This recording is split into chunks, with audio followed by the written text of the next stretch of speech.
finaliste de la Star Academy 2022, la chanteuse Léa Haddad avait signé un joli contrat avec le label Indifférence Prod qui représente Vita.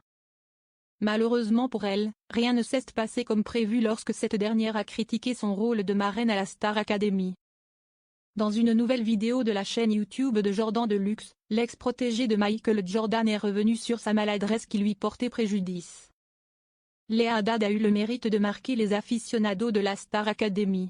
Révélée grâce à la 10e saison du télécrochet remporté par Anisha, la pétillante brune s'était distinguée avec sa personnalité et son immense talent.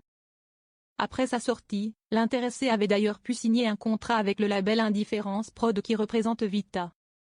Malheureusement pour Léa Haddad, elle s'est aussi rapidement attiré les foudres du manager de la star, Saïd Boussif. La raison ? Sur les réseaux, cette dernière semblait avoir manifesté son scepticisme concernant le rôle de marraine attribué à Vita aux côtés de James Blunt durant la saison 11.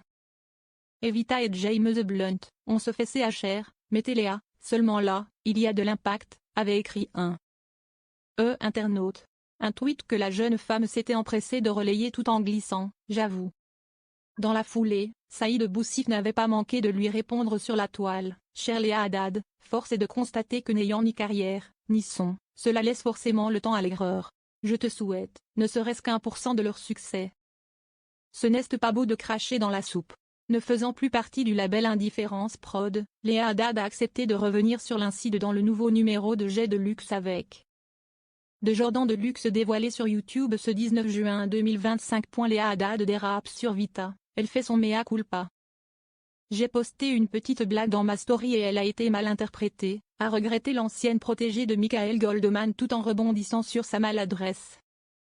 Donc si tu l'interprètes en mode méchant, si est-il sûr que ça fait très méchant, mais moi c'était vraiment pour rigoler. Ce à quoi son interlocuteur a répliqué très intrigué, ça vous a porté préjudice cette histoire ?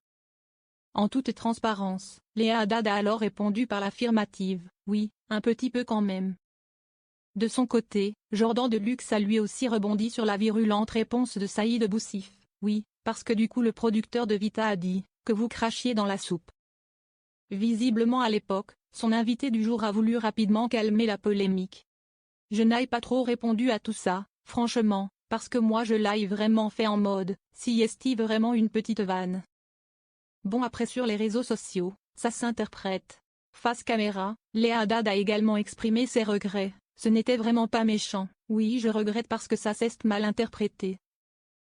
Même en interview, la principale intéressée affirme qu'elle peut parfois avoir des mots malheureux qu'elle regrette ensuite. Cela peut être mal interprété, et j'ai après de très grosses conséquences sur les réseaux sociaux et je me dis des fois, je n'aurais pas dû dire ça.